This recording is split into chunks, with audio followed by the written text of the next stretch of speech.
굉장히 덥지요. 오늘 진짜 너무 폭염입니다. 저도 지난주 중에 수련회를 다녀왔고요. 저는 그 앞에서 진행하는 그런 입장이어서 지금 목소리가 굉장히 좀 쉬었는데 그나마 이게 참 다행이에요. 오늘 아침 일어났을 때 목이 거의 잠겨가지고 어제도 이제 와서 한숨 잠깐 잤거든요. 일어났는데 목소리가 안 나와가지고 큰일 났다. 이게 주일인데. 그래서 기도하고 또 저희 아내가 이제 따뜻한 물을 계속 공급해줘가지고 그래서 이제 오늘 그나마 이 정도 잘 나오고 있습니다. 주중에 여러분들이 주님과 늘 동행하는 삶을 사실이라 믿고 우리가 일주일에 한 번 정도 이렇게 뵙지만은 늘 세상에서 승리하고 오시는 그 승리의 기쁨이 우리 안에 우리 교회에서 볼 때마다 표정으로 좀 드러날 수 있으면 좋겠다라는 생각이 듭니다. 주님의 이름을 축복합니다. 오늘도 하나님의 은혜가 저와 여러분 모두에게 임할 줄 믿습니다. 오늘 본문에서는 성경에 나오는 여러 가지 회복 사건들이 있는데 그 중에 엄청난 감격의 사건이 하나가 나옵니다. 그것은 바로 무너진 성전이 다시 지어지는 장면입니다.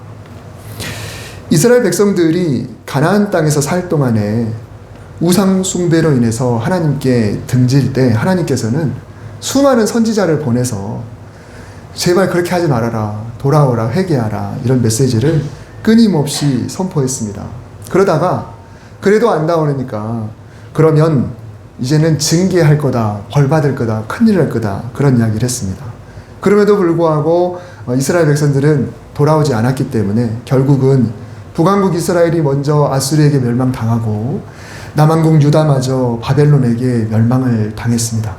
이제 멸망당하기 직전에는 선지자들이 메시지를 좀 바꿔요. 뭘 하나님께서 바꾸신 거죠. 이제는 회개해도 늦었다. 이제는 징계를 당하고 나서 그때 깨달아라. 진짜 그렇구나. 우리가 하나님을 등겼더니 정말로 멸망당했구나. 그럼 앞으로 어떡할까? 이제 우리가 뭘 잘못했는지 말씀을 통해서 잘 깨닫고 돌이켜서 하나님의 백성으로 살자. 이렇게 포로지에 있는 백성들이 방향을 바꾸게 되죠. 요즘 매일 나누고 있는 이 예레미야서에서 그런 내용들이 계속 나오고 있는데요. 하나님이 다시 돌아오게 하실 것이다 라는 예언이 선포가 됩니다. 그러니까 징계로 끝난다라고 하면 소망이 없는데 70년 후에 돌아오게 될 거다라고 연한까지 완전하게 전해 줬습니다.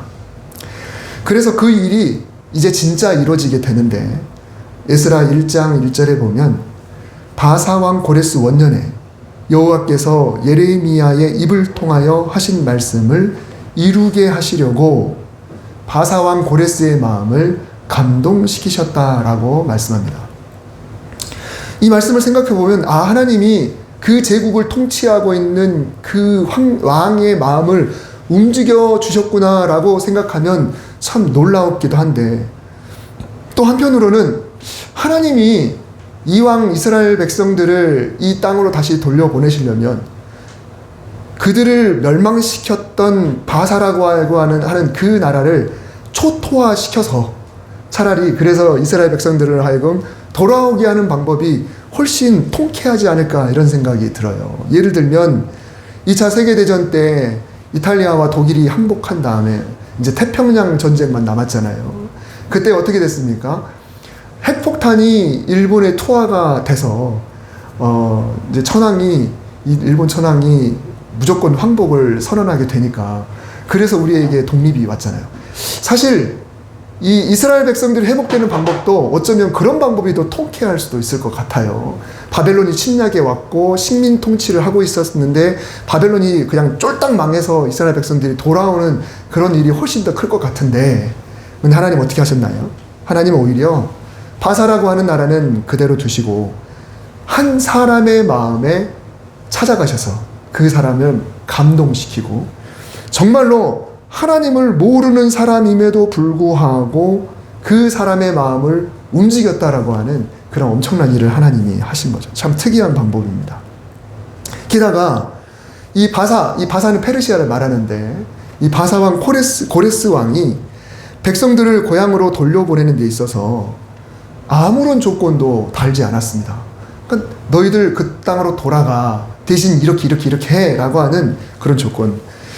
에스라 1장 3절에 보면 너희 중에 그의 백성된 자는 다 유다 예루살렘으로 올라가서 이스라엘의 하나님 여호와의 성전을 건축하라. 여기에 어떤 조건이 없어요. 그냥 너희 중에 백성이라고 한다면, 이스라엘의 백성이라고 한다면 다 가도 돼라고 이야기를 하셨습니다.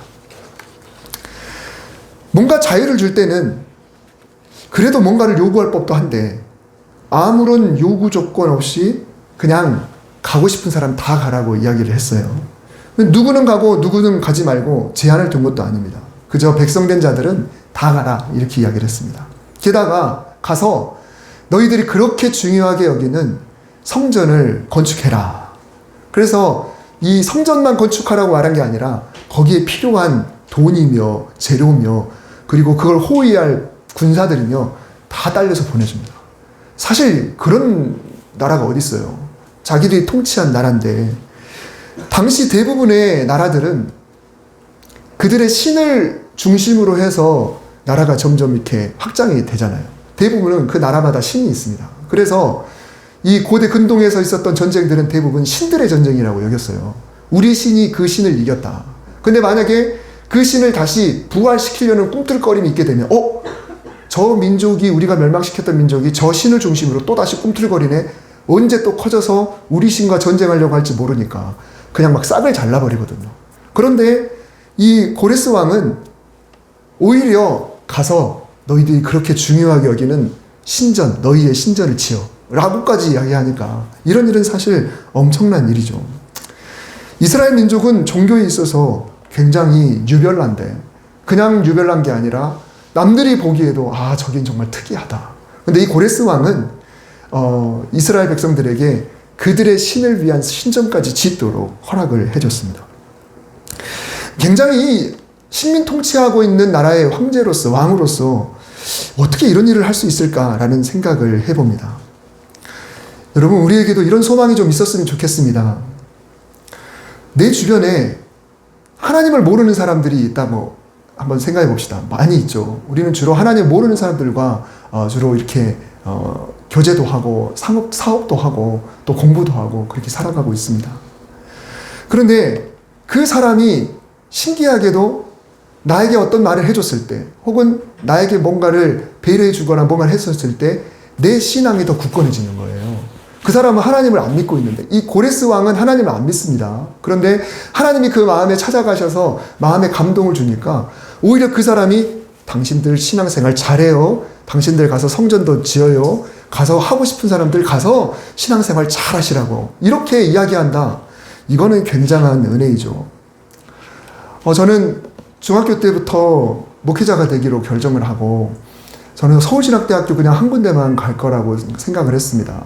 제 성적에 뭐 상관하지 않고 나는 무조건 서울신대 갈 거다. 근데 저는 학력고사 이제 마지막 학번이거든요. 마지막 세대. 제 다음 후배부터 수능을 봤는데 학력고사는 지금 모의고사하고 좀 다르죠. 지금은 일단 모의고사를 보고 전국의 어떤 석차 이런 것들이 나오지만 학력고사 시대의 모의고사는 내가 가고 싶은 학교를 써서 시험을 보면은 그 학교에 지원한 학생들의 석차가 나오잖아요. 그렇게 나오잖아요. 그러면 내가 이 학교를 넣어도 된다 안 된다 이런 게 나오지 않습니까? 그래서 저는 항상 서울신학대학교만 넣었어요. 근데 언제 한 번은 제가 좀 선생님이 하고 싶어서 일반 대학교에 국어 국문과를 넣었습니다. 그런데 잘 됐어요. 석차가 높더라고요. 근데 어느 날 선생님이 저를 딱 불렀어요. 우리 담임선생님이 저를 불렀어요. 그분은 교회를 안 다니는 분이에요. 근데 그분은 늘 저를 보시고 제가 고3 때 전학을 갔었는데 목회자 다니다 보니까 그런 일이 있어요. 근데 선생님이 저를 늘 유심히 봐왔어요. 그러면서 저한테 하는 이야기가 야, 너는 목사님이 되는 게 더 맞는 것 같아. 여기 도대체 왜 넣었어? 이런 이야기를 하시더라고요. 제가 그 다음에 한 번 더 넣었어요.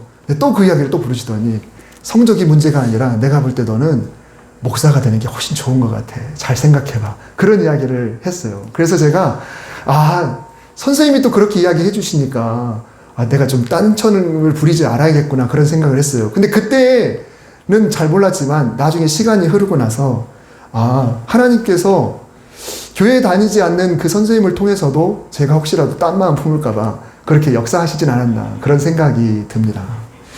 여러분, 우리 주변에는 하나님을 안 믿는 사람이 많이 있지만 그 사람과의 관계를 통해서 내가 하나님을 더 열심히 더 잘 믿을 수 있고 내가 더 하나님의 백성이 될 수도 있는 그런 놀라운 은혜가 우리에게 있었으면 좋겠습니다. 그런 것을 한번 사모하면서 기도했으면 좋겠어요. 정말 우리는 그렇지 않습니까? 세상 속에서 살아가면서 그들 때문에 신앙생활하기 힘드는 경우가 참 많이 있습니다. 그런데 오히려 누군가 때문에 내가 신앙생활이 더 즐거울 수 있다. 군대에 갔는데 그 군대에 다 예수 안 믿는데 누군가 한 사람이 내가 신앙생활 더 잘하도록 격려해주고 밀어주는 거예요. 학교에서도 그렇고 일터에서도 그렇고 내 거래처에서도 그렇고 심지어 집에서도 나는 교회 안 다니지만 네가 교회 다닌다고 하니까 내가 네 교회 다니는 것만큼은 적극 밀어줄게. 이런 일들이 우리 가정에서 일어날 수 있다면 얼마나 좋겠습니까? 저와 여러분에게 이런 고레스와 같은 만남의 복이 있기를 주님의 이름으로 축복합니다. 에스라 1장 5절에 보면 이 이야기를 듣고 백성들이 다 일어납니다. 그래 가자. 다 가자. 이렇게 했는데 문제는 뭐냐면 모든 백성이 다 응한 것은 아니라는 거예요. 이에 유다와 베냐민 족장들과 제사장들과 레위 사람들과 그 마음이 하나님께 감동을 받고 올라가서 예루살렘 여호와의 성전을 건축하고자 하는 자가 다 일어났다. 자, 이게 무슨 말인가요? 이 말씀을 듣고 나서 가서 성전을 건축하자라고 다 할 줄 알았는데 그 중에 성전을 건축하고자 하는 자들만 일어났다라는 이야기예요. 지배국의 왕이 자유를 주고 고국으로 돌려보내주면 얼씨구나 좋다 할렐루야 하고 다 전부 돌아올 줄 알았는데 사실 실제로 바벨론에 거주하는 이들 중에 고향으로 돌아온 사람은 끌려갔던 사람들 중에 고작 10분의 1밖에 되지 않았습니다. 10분의 1만 돌아와요. 왜 그랬을까요? 아마 이렇게 생각했겠죠. 한번 냉정하게 생각해보자. 여러분 70년이면 잘 정착할 수 있는 충분한 기간입니다. 이 이스라엘 백성들이 바벨론 땅에 뿔뿔이 흩어졌는데 이 바벨론의 정책은 뿔뿔이 흩어진 땅에서 막 그냥 노예로 살게 하지 않아요. 거기서 잘 정착해서 서로 그 마을의 백성으로 아예 살기를 원하는 거예요. 혈통이 다른 각 민족들이 서로 섞여서 살면 적어도 그들이 어떤 결집되는 한 민족처럼 반란을 일으키진 않을 거다. 이 나라 사람, 저 나라 사람, 저 나라 사람이 다 섞여서 너네끼리 그냥 마을을 이뤄 살아. 너네끼리 마을을 이뤄 살아. 이게 바벨론의 정책이었거든요. 그러면 70년의 세월을 보내면서 우리나라도 그렇잖아요. 이민 세대들이 어느 정도 처음에는 고생하지만 나중에 정착하게 되면 그곳이 훨씬 나아서 굳이 우리나라로 돌아오지 않아도 되지 않겠습니까? 똑같습니다. 바벨론은 선진국이에요. 대국입니다. 그러니 거기서 잘 정착한 사람들은 굳이 돌아올 필요가 없는 거죠. 그리고 돌아와 봐야 70년이 지난 우리 고향 땅이 어떻게 변해 있는지, 거기에 어떤 사람이 어떻게 살고 있는지 잘 모르기 때문에 굉장한 갈등을 했던 것 같습니다.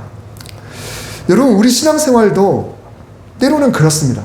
우리 신앙생활도 하나님 안에서 신앙생활하고 일상을 살아가면서도 어느 정도 뭔가 좀 살기 좀 괜찮고 또 이제 뭔가 어느 정도 적응이 되게 되면 다시 내가 왕년에 열심히 했던 그때로 돌아가 보자라고 할 때 우리가 때로는 갈등을 할 수가 있습니다.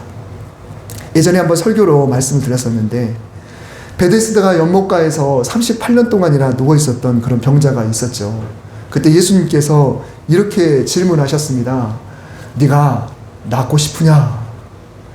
여러분 38년 동안이나 앓고 있는 그런 환자에게 당신이 혹시 이 병에서 낫고 싶습니까? 라고 하는 질문은 그 자체가 웃긴 겁니다. 의사 선생님이 한 40년 동안 중병 앓은 사람이 의사 만나러 왔는데 환자분 낫고 싶으세요? 이렇게 물어보는 그런 의사가 어디 있습니까?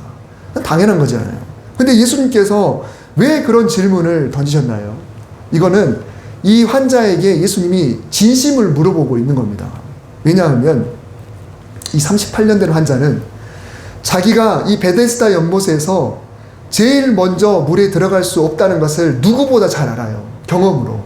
38년이나 자기도 시도를 해봤어요. 물이 움직이면 제일 먼저 들어가는 사람이 낫는다라는 전설 하나 믿고 거기로 그냥 물이 움직인다. 한번 움직여보자. 근데 이 사람은 38년 동안 누워있는 환자이기 때문에 다리가 멀쩡한 환자보다 먼저 물속에 들어갈 수 있는 방법이 없어요. 없는데 그런데도 거기 있는다. 그러면 자기는 절대 못 낫는데도 불구하고 여기 그냥 지는.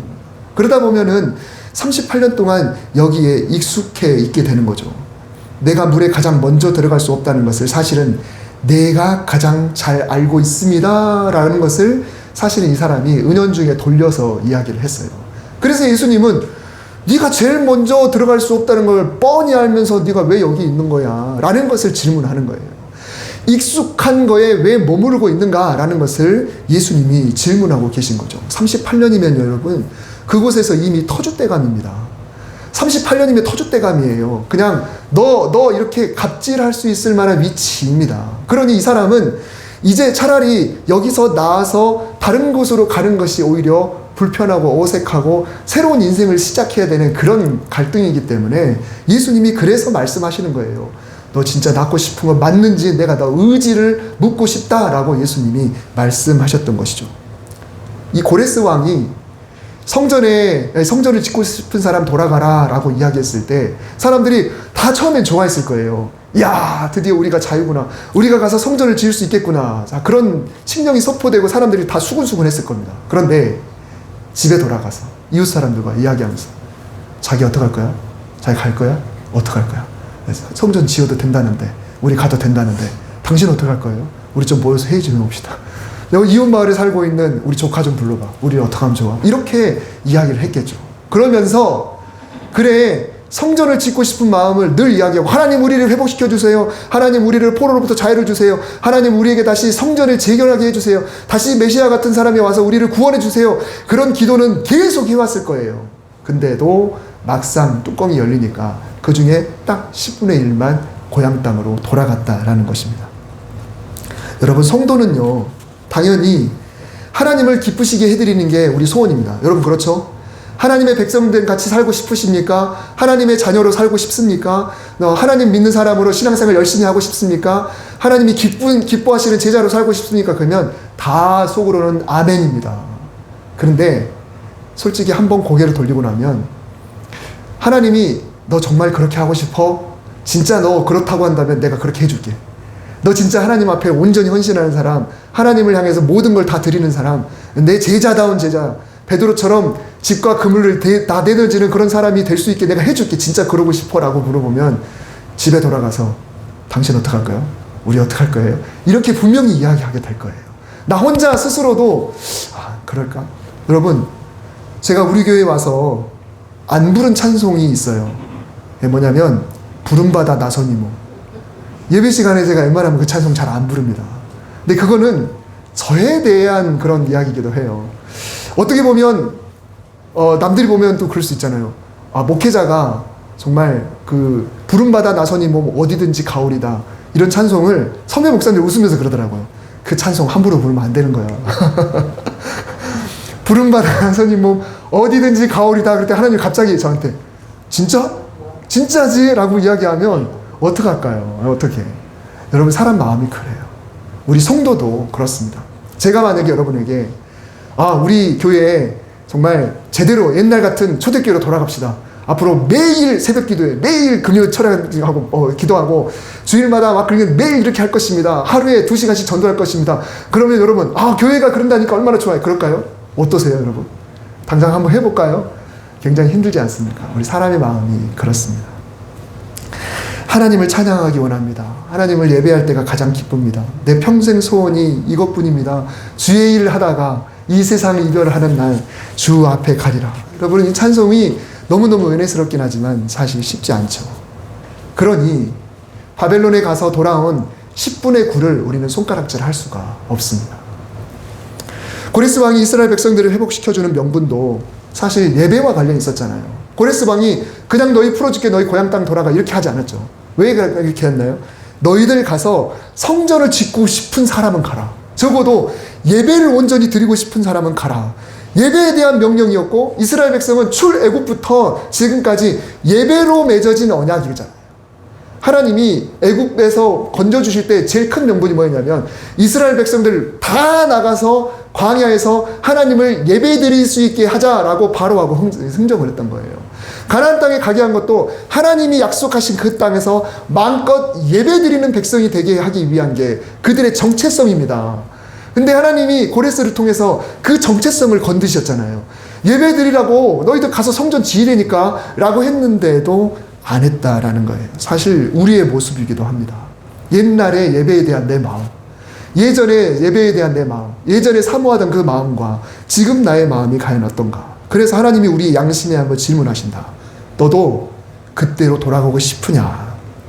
너는 정말 네 자리를 들고 가고 싶으냐? 너는 정말 낫고 싶으냐? 정말 예배가 최고의 목적으로 삼는 그런 사람이 되고 싶으냐? 정말 그렇게 살도록 해줄까라고 하나님이 질문하실 때 우리는 과연 어떻겠습니까? 이미 익숙해지면, 편해지면 과거로 되돌아가고 싶지 않은 게 사람의 모습입니다. 여러분, 신앙의 양심을 걸고 내가 하나님 말씀대로 살고 싶습니다라는 다짐이 정말로 실천이 되는 그런 저와 여러분 될 수 있기를 주님의 이름으로 축복합니다. 바벨론을 빠져나와서 가나안 땅 예루살렘으로 이동하는 모습은요, 출애굽 사건을 연상합니다. 이걸 보고 제2의 출애굽이라고 해요. 바벨론 땅은 애굽 땅과 견줄 수 있고 가나안 땅은 예루살렘과 연관지을 수 있습니다. 그런데 그 규모에 있어서 차이가 엄청납니다. 출애굽한 숫자가 장정만 60만, 그래서 총 250만 명은 넘을 거다라고 생각을 하는데 바벨론으로 돌아온 숫자는 대략 4만 2천 명입니다. 사실 250만에 비해서 가나안 땅에 정착해서 인구가 엄청나게 늘었거든요. 그 엄청난 인구가 죽은 사람도 많이 있지만 전쟁 통해, 그렇지만 사방이 흩어졌어요. 근데 그 사람들 다 어디 가고 4만 2천, 최초 출애굽을 한 인구의 약 5%밖에 되지 않은 사람들이 다시 예루살렘으로 돌아왔어요. 근데 그 사람들이 이제 성전을 짓습니다. 솔로몬이 지었던 최고의 재료와 최고의 규모로 만들었던 그 으리으리한 성전은 바벨론에 의해서 완전히 초토화가 돼버렸고, 이제 이 성전을 다시 짓게 되는데 고레스 왕이 물품을 다 지원하고 또 성전에서 약탈해 와서 그 보관하고 있던 것도 다 꺼내요. 다 꺼내서 그것도 다 돌려보내줍니다. 그러니까 정말 고레스 왕은 대단해요. 하나님이 그렇게 일하신 게 얼마나 감사한지 모릅니다. 그래서 스룹바벨이라고 하는 사람을 지도자로 세워서 이제 성전 공사가 시작이 되는데요. 기초 공사를 합니다. 그리고 나서 주춧돌을 이제 세워요. 사방 모서리가 될 만한 곳들에다가 큰 돌들을 먼저 털을 잡기 위해서 이제 하는데, 그때 이스라엘 백성들의 반응이 바로 오늘 본문의 내용입니다. 이 본문 12절에서 13절에 보면은 제사장들과 레위 사람들과 나이 많은 족장들은 옛날 그 첫 성전이 기억나요. 솔로몬 70년 전에, 그러니까 지금 이 사람들은 나이가 뭐 이렇게 80, 90은 됐나 보죠. 그 사람들은 옛날 솔로몬 성전이 어떻게 생겼는지를 기억합니다. 그래서 그걸 보면서 이 성전의 기초가 다시 놓이는 거 보니까 막 눈물을 막 흘렸어요. 대성통곡을 했어요. 근데 그것을 못 봤던 사람들은 기쁨으로 크게 함성을 지릅니다.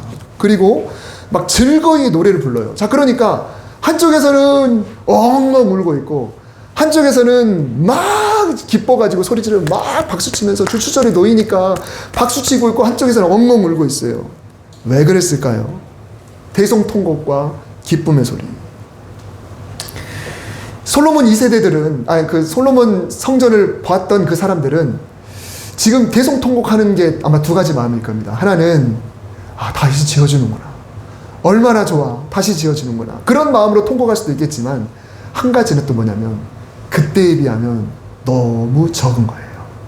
그때 솔로몬 성전의 주춧돌이라고 하면 그 성전의 주춧돌이 만약에 운동장만 했다, 자 그러면 지금 지어진 주춧돌은 교실 하나 정도. 그러니 이 그때의 영광을 봤던 이 사람들은 그때보다 지금 못한 이런 모습을 보면서 막 엉엉 우는 거예요. 하나님, 우리가 왜 이렇게 됐을까요? 하나님, 도대체 우리가 왜 이렇게 됐을까요? 그 솔로몬의 그 영광이 이렇게까지 쭈그러들었네요 라고 하는 그 안타까운 마음으로 서러움의 눈물을 흘렸을 겁니다. 그런데 그 후손들은 드디어 성전이 지어진다, 그 정말 얼마나 좋은가 라고 이렇게 박수를 치는 거죠. 둘 다 긍정적인 모습이에요. 둘 다 참 좋습니다. 자, 그런데 이것이 때로는 교회 안에서 갈등의 요인이 되기도 합니다. 한 교회에서 오랫동안 신앙생활을 하다 보면요, 옛날에 우리는 이랬는데 요즘 성도들은 안 그래, 늘 이런 것들이 교회의 갈등이에요. 우리 교회는 규모가 그래도 적으니까 그렇지만은 큰 교회에 있다 보면은 세대 갈등이 심각합니다. 그 교회에 뭐 천막부터 시작했던 그 교회에서 무릎 꿇고 신앙생활 하셨던 분은 지금 30대, 40대 젊은 엄마 아빠들을 보면서 막 혀를 끌끌끌끌 차요. 옛날에 우리는 어땠는데 이렇게 그런 한 교회에서 신앙생활 하면서 그렇습니다. 근데 젊은 성도들은 또 어떻게 해요? 그때하고 지금하고 똑같아요. 지금 자녀 양육하기가 얼마나 힘든데, 지금 먹고 살기 얼마나 힘든데, 우리 이 정도 하는 것도 너무너무 힘든데요 라고 하면서 오히려 연세 드신 분들을 또 이렇게 손가락질을 하는 그런 일들이 있습니다. 여러분, 우리 교회는 다양한 세대가 예배를 드립니다. 대부분 교회에 대해서 문의하는 분들은 그런 걸 물어봐요. 평균 연령이 어떻게 되십니까?